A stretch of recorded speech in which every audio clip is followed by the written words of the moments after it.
The Galactic Council chamber fell silent as High Counselor Vex adjusted his ceremonial robes and cleared his throat.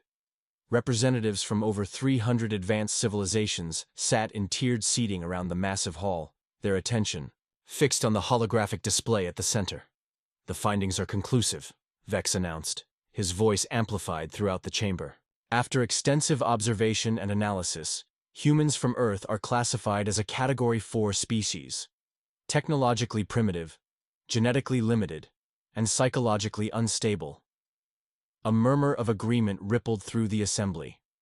Earth had only been discovered 6 galactic cycles ago, and most council members had dismissed the blue planet as unremarkable. Humans had barely managed spaceflight beyond their own moon, were plagued by internal conflicts, and possessed no telepathic abilities or energy manipulation skills. They will be restricted from interstellar travel and denied membership application for at least 200 cycles, Vex continued. Their presence would destabilize established galactic order. Ambassador Drell from the Proxima Federation raised a tentacle. "Yet they've produced fascinating art and music. Might there be potential we're overlooking?" "Their creativity stems from their primitive nature," replied Counselor Trom, a silicon-based entity from the Rigel system. "Our predictive models show they would cause diplomatic incidents within days of any meaningful contact." The Council voted nearly unanimously. Earth was officially declared an inferior civilization, to be monitored but not engaged with. News of the decision spread quickly across the galaxy, becoming something of a joke in diplomatic circles. Humans were the newest addition to the primitive species list, alongside the stone-carving tentacle beasts of Barnard Star and the pre-industrial flyers of Epsilon Indi. Only Ambassador Jack Wilson, Earth's unofficial and unacknowledged observer, sat silently at the back of the chamber. He had spent 3 years here after his experimental warp drive had accidentally breached the boundaries of Council space. Though treated with superficial courtesy, he was largely ignored. A curiosity from an unimportant world. Wilson transmitted the Council's decision back to Earth using the quantum communicator he'd been allowed to keep. Then he did something unprecedented. He stood up. "I request the right to challenge the classification," he said, his voice steady despite the hundreds of alien eyes suddenly fixed on him. High Counselor Vex looked annoyed. "On what grounds, human?"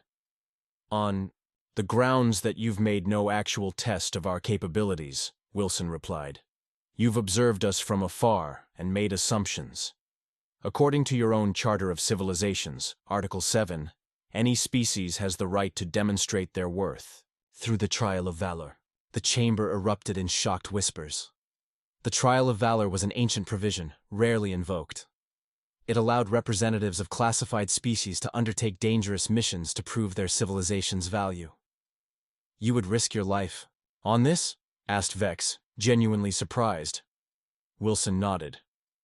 "I would, and I request the highest difficulty level." The counselors exchanged glances. Many were amused by the human's audacity. Some were curious.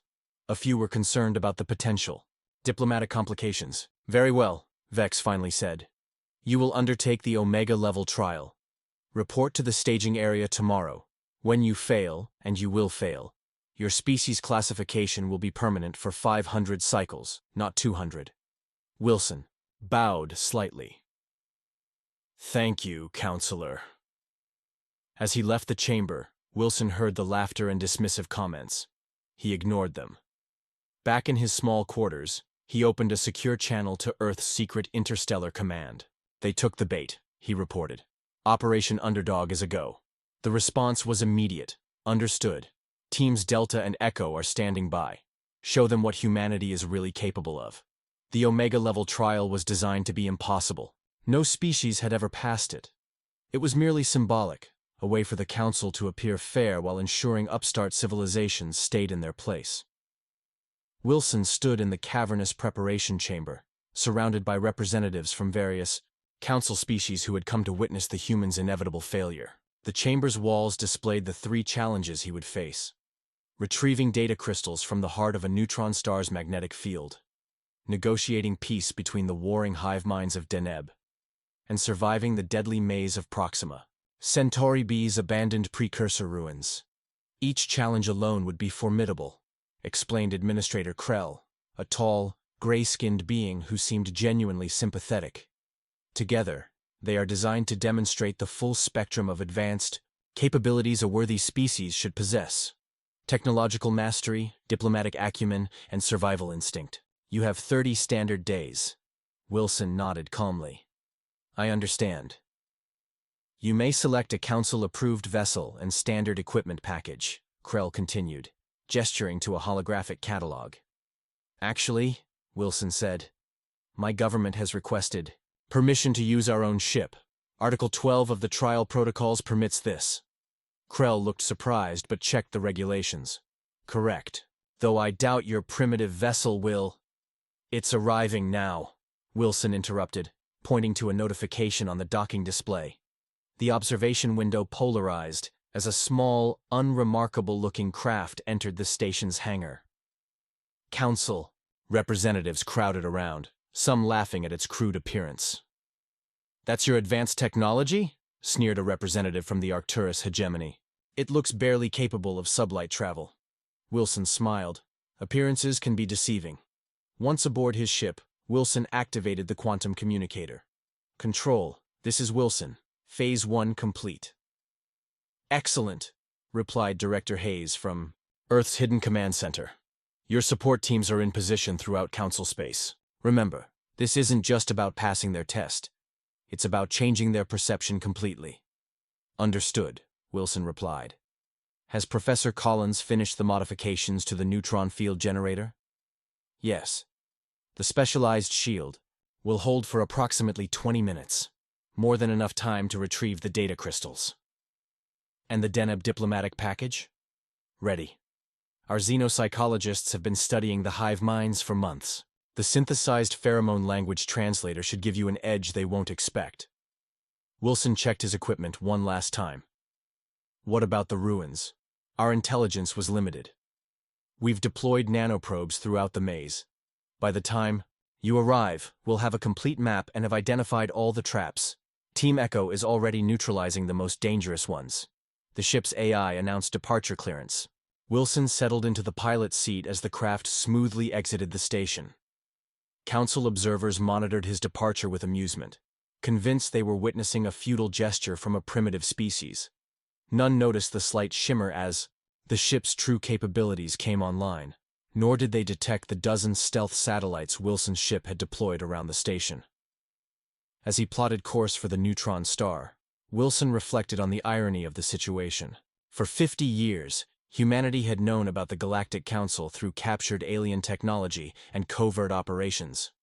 Earth's unified governments had agreed on a daring strategy to appear divided and primitive while secretly developing technologies that rivaled or exceeded those of the Council races.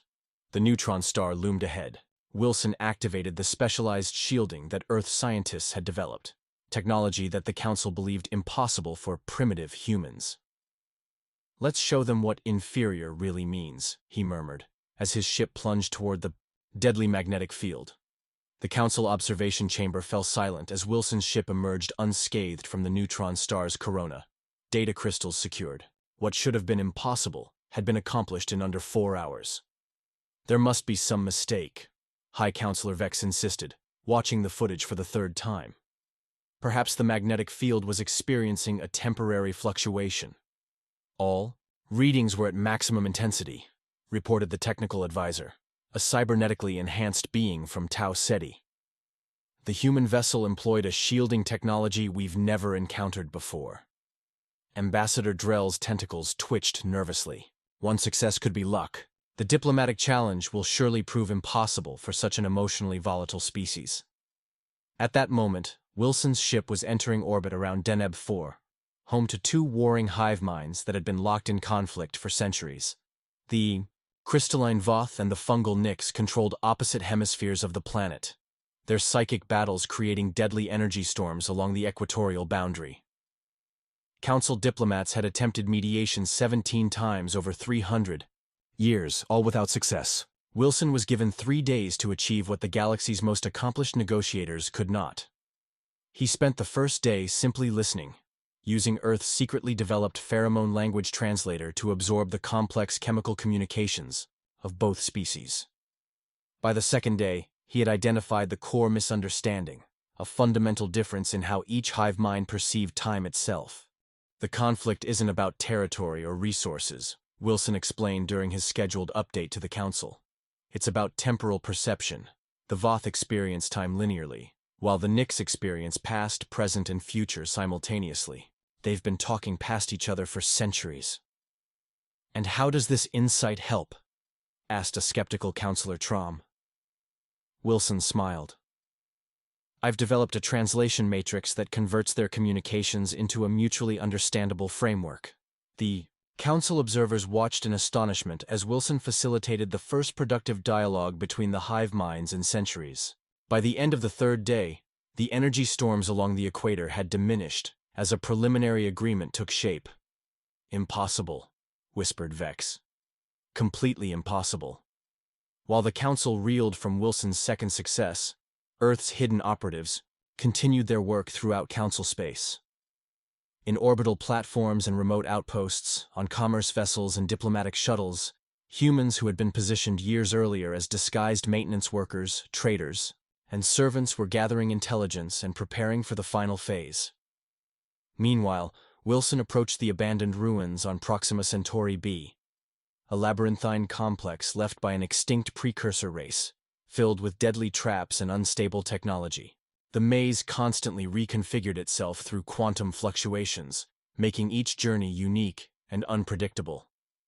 Thanks to Earth's deployed nanoprobes, Wilson navigated the shifting corridors with confidence, avoiding pitfalls that had claimed the lives of countless explorers. Council observers were baffled by his seemingly prescient ability to anticipate danger. The human is succeeding where all others have failed, Ambassador Drell noted. Perhaps our assessment was premature. 3 minor tasks don't change their fundamental inferiority, Vex insisted, though his voice lacked conviction. Even if he completes this final challenge, it doesn't mean humans as a species deserve reclassification. What none of them realized was that Wilson's trials were merely a distraction, the visible tip of a much larger operation that was about to change the balance of power in the galaxy forever. The Council chamber was in disarray. Wilson had not only completed all 3 challenges, but had done so in half the allotted time. Representatives argued loudly about the implications, while technicians reviewed the data for any sign of cheating or outside assistance. "Order! We will have order!" Vex shouted, pounding his ceremonial staff against the floor. The chamber gradually quieted. The human has completed the Omega trial. According to our laws, Earth must be reclassified as a Category 2 civilization with provisional council membership. Category 2 is insufficient given the demonstrated capabilities, Ambassador Drell countered. The humans showed technology beyond even our most advanced members. Wilson stood calmly at the center of the chamber, waiting for the perfect moment. As the debate intensified, he pressed a small device in his pocket. Throughout Council space, hidden human assets received the signal. "High Counselor," Wilson said, his voice cutting through the arguments. "Before you vote on Earth's reclassification, I have a statement to make." Vex gestured impatiently. "Proceed. The trials I completed were impressive, but they don't represent humanity's true capabilities." Wilson tapped his communication device. "Right now, human agents have accessed your central defense grid, your communication network, your transportation infrastructure, and your financial systems." The chamber erupted in outrage and disbelief. "This is an outrageous claim," Counselor Trom shouted. Wilson nodded to the massive display screen. "Perhaps a demonstration is in order." The screen changed to show live feeds from across Council space. Defense, platforms powering down, communication relays redirecting, transport hubs operating under new protocols, and banking systems displaying unauthorized access warnings. "For the past 15 years, Wilson continued as stunned silence fell over the chamber. "Earth has been aware of the Galactic Council. We intercepted your scout ships, decoded your communications, and studied your technology. Rather than announce, ourselves we watched and learned." Vex's face had turned a pale shade of blue. "Impossible. You're a primitive species confined to a single planet." "A facade we carefully maintained," Wilson explained. "In reality, we have colonies throughout our solar system and outposts in neighboring systems. We developed quantum entanglement communication, while you still relied on subspace transmissions." Our nanoscale technology surpassed yours a decade ago. Why reveal this now? Asked Ambassador Drell, surprisingly calm. Because your classification of Earth as inferior threatened our security, Wilson replied. We needed you to understand your mistake immediately and completely. On the screens, hundreds of previously undetected human ships decloaked near critical Council installations. They were not attacking, merely revealing their presence. Throughout your history, Wilson continued, the Council has dismissed emerging species based on arbitrary criteria. You've overlooked potential allies because they didn't fit your preconceptions of advancement. Humans don't have telepathy, but we developed technology to bridge that gap. We don't live for centuries, but that gives us adaptability and urgency you've lost. The Council representatives looked at each other in growing comprehension and alarm. What are your demands? Vex asked, his voice barely audible. Wilson smiled. We don't have demands. We have an offer. Full diplomatic relations between equals. Earth doesn't want to conquer or control the Council. We want to join it.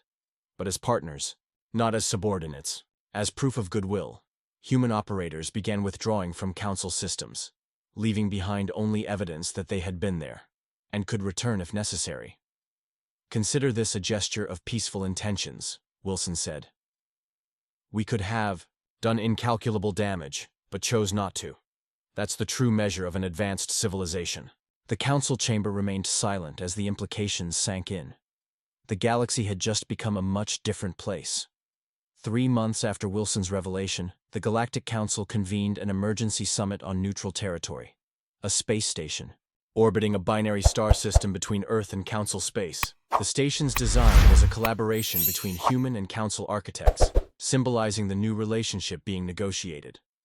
High Counselor Vex had been replaced by Tella, an ancient and respected diplomat from the Sirius Collective. She faced a delegation of 12 humans led by Earth's recently appointed Interstellar Affairs Director, Marcus Reed. Let me be clear, Reed began. Humanity has no interest in destabilizing galactic civilization. Our demonstration was defensive, not aggressive. A curious definition of defensive, remarked Counselor Traum, one of the few who had retained their position after the political upheaval Wilson's revelation had triggered. You infiltrated our most secure systems. After you classified us as inferior and restricted our development, countered Admiral Blake, Earth's military representative.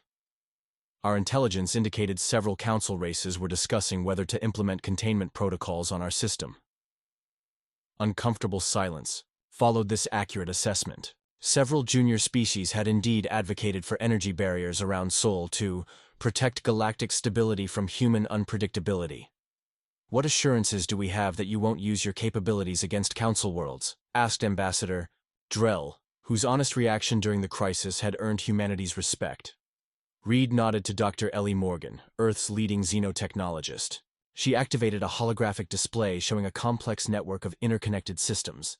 This is the Mutual Transparency Protocol, she explained, a framework allowing verification of compliance without compromising security. We propose all parties adopt it. The Council representatives examined the proposal with surprise. The system was elegant and balanced, addressing the legitimate security concerns of all parties while establishing mechanisms for cooperation. You developed this in just 3 months? Asked Tella. Actually, Morgan replied, we designed it years ago, hoping for eventual peaceful contact. This revelation softened some of the lingering suspicion in the room. The negotiations proceeded, more productively afterward, with both sides making concessions. Meanwhile, on worlds throughout Council space, the perception of humans was rapidly changing. Initial fear gave way to curiosity as representatives from Earth visited various planets, sharing knowledge and demonstrating technologies that solved problems Council races had struggled with for generations. On Praxis 3, a mining world suffering from atmospheric degradation, human environmental engineers deployed nanoremediation systems that accomplished in weeks what Council technologies had failed to achieve in decades. In the crowded refugee stations orbiting the war-torn Cygnus sector, human medical teams introduced treatments that saved thousands of lives among species physiologically unlike themselves. Each demonstration was carefully chosen to show humanity's capabilities while addressing genuine needs. A sophisticated diplomatic campaign coordinated by Wilson, who had become Earth's most effective ambassador. Not everyone welcomed the new order. Several militaristic species began building alliances against what they perceived as a human threat. Intelligence services from both Earth and sympathetic council races monitored these developments carefully. "We're seeing arms buildups in 3 sectors," Admiral Blake reported during a secure briefing. "And the Arcturus hegemony is attempting to reverse engineer our shielding technology." "Expected and planned for," Reed replied. "Our strategy isn't to prevent all opposition, but to make cooperation more advantageous than conflict." Time is on our side. He was right. With each passing month, economic and scientific partnerships between humans and council races deepened. The initial shock of humanity's deception faded as the benefits of collaboration became apparent. Even former skeptics began to acknowledge that the galaxy was better with humans as partners rather than subordinates. As the summit concluded, a new classification was created specifically for Earth. Category X, uniquely advanced along non-standard developmental paths. It was a face-saving measure for the Council, but humans accepted it graciously. The real victory wasn't the label. It was the fundamental shift in the galactic power structure. 1 standard year after the reclassification, Earth hosted the first Interspecies Innovation Conference. Representatives from 200 worlds gathered in the massive orbital platform humans had constructed between Earth and Mars, a marvel of engineering that many council races had initially believed beyond human capabilities. The conference center's Grand Hall hummed with activity as delegates from across the galaxy examined exhibits showcasing collaborative projects. What had begun as cautious cooperation was blossoming into genuine partnership. "The humans continue to surprise us," Ambassador Drell commented to Counselor Tella as they observed a demonstration of a new terraforming technique. "They approach problems from angles we would never consider." "That's precisely what makes them valuable," Tella replied. "Their different evolutionary path created cognitive patterns that complement our own." Nearby, Dr. Morgan was explaining Earth's unique development to a group of scientists from the Pleiades Confederation. "Humanity's greatest strength emerged from our greatest weakness," she explained. "Without telepathy, we developed extraordinarily complex verbal and written language. Without natural defenses, we created tools. Without extended lifespans, we learned to pass knowledge between generations efficiently." A crystalline being from Rigel interjected, "Yet you concealed your true development level from the Council. Was that not deceptive?" Wilson, who had joined the conversation, nodded acknowledgement. "It was. We detected your observation posts near Jupiter 15 years ago and realized we were being evaluated. Our unified government decided to present a facade of division and technological limitation while assessing the Council's intentions. When you classified us as inferior without meaningful interaction," Morgan continued, "it confirmed our concerns about Council prejudice against differently evolved intelligences. This candid admission was characteristic of the new human approach, honest about past deceptions while focused on future cooperation. The strategy was rebuilding trust faster than anyone had anticipated." In the conference's central auditorium, Director Reed presented humanity's most ambitious proposal yet, the Convergent Evolution Initiative, a multi-millennia project to identify and nurture promising pre-spaceflight civilizations throughout the galaxy. "Each intelligent species offers unique perspectives and solutions," Reed explained to the assembled delegates. The Council's traditional classification system overlooked this value, focusing instead on conformity to established developmental patterns.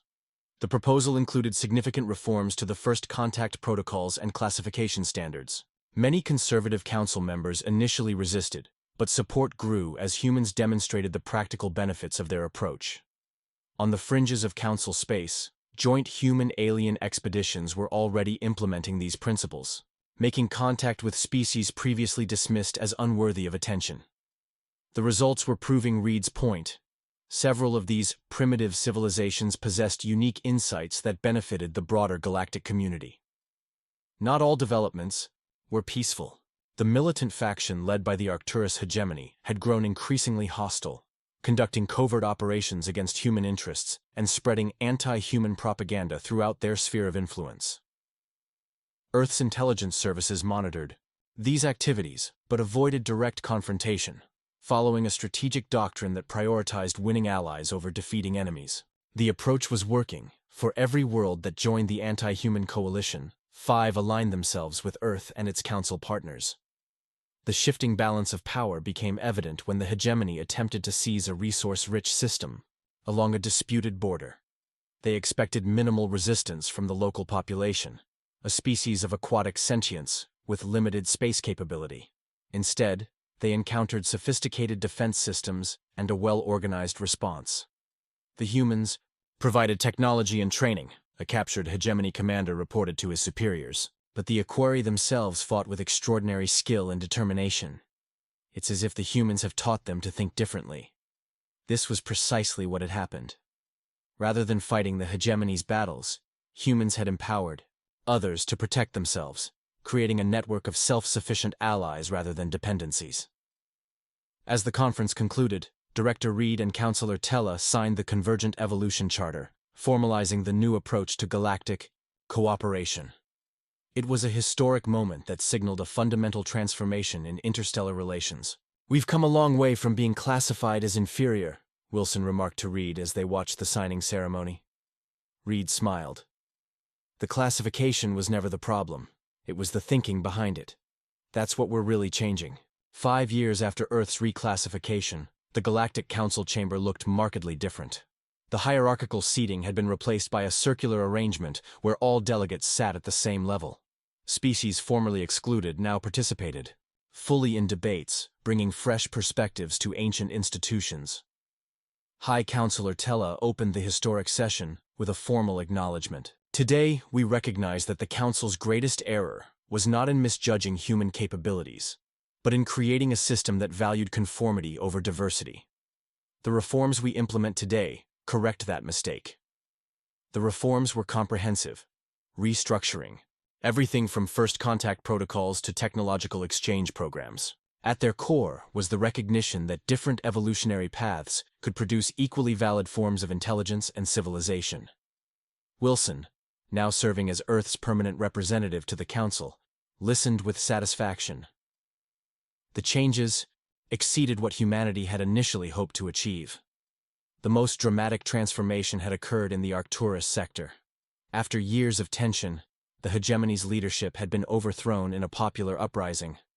The new government, while cautious toward Earth, had abandoned its predecessor's militant stance. "The Arcturus situation proves our approach works better than direct confrontation would have," Admiral Blake told the Earth Security Council during her final briefing before retirement. "By empowering local resistance rather than imposing our will, we gained allies instead of subjects."